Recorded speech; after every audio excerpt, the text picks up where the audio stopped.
Believe it or not, guys, I cannot even fathom this. The iPhone 6 Plus, my past main phone, the first iPhone that I actually used as a main device, is over 6 years old at this point. It turned 6 years, but I just got around to making this video. And what I can tell you is that at the end of the day, this was a very polarizing phone. But on one hand, it was like a very bad phone because obviously, Bendgate, and it really wasn't that crazy of an improvement. But on the other hand, it is goated by Apple. Like, it is one of the best selling phones of all time. I think it still is the best selling iPhone of all time. And that is a huge plaque to hold. And for a phone like the iPhone 6 Plus, that is a crazy thing for this device. Now, I'm not going to go and tell you if it's still worth it or not. I've already made 30 videos about that, even just this year alone. So you can look back at those. I just want to hit on the history of this device, but more so how it kind of holds up as it is now and some of the most impactful moments about this phone in the last 6 years. Now, one thing I can definitely tell you, when it first came out, I think that phone was a super, important phone for the whole entire lineup. It signified the first time that we got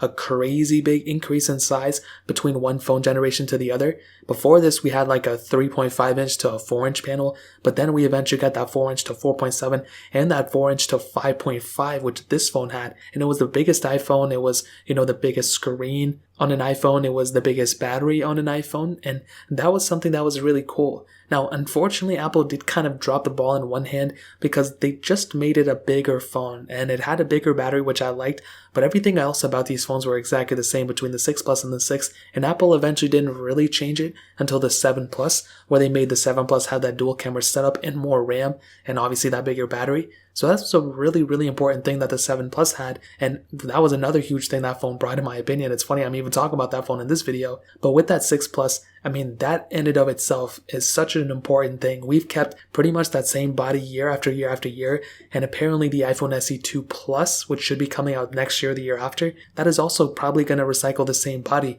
more so the iPhone 8 Plus, but this phone's design, this phone's everything is still, pretty current, which is very strange. Now, year after year, the biggest thing that happened with this phone was that Bendgate issue, as well as a bunch of cell signal issues and stuff, but I still own my 6 Plus. I have like 3 of them, and I don't really have crazy problems with them. Obviously I don't use them as a main phone, but even when I did start using this phone, I think in 2016, I really didn't have a crazy huge problem with it. I had a pretty good time with it. Yeah, it could have been better, but it really wasn't that big of a complaint for me, which was a huge thing for me. Now, fast forward a couple years, and even now in 2020, a lot of people will probably forget about this phone, and me included. It's not like I think of and dream about this phone every day. That phone is probably more so like the iPhone 11 right now because I really do miss it. But with the iPhone 6 Plus, the biggest reason why it's still even current as of today's standards is just because that it's still got software updates even this far along its support cycle. And when you think about it like that, think about it like this. First of all, with the iPhone 6 Plus, this phone came out in 2014, and even though it's an old phone and probably not that many people are using it anymore, this phone still got a software update. Apple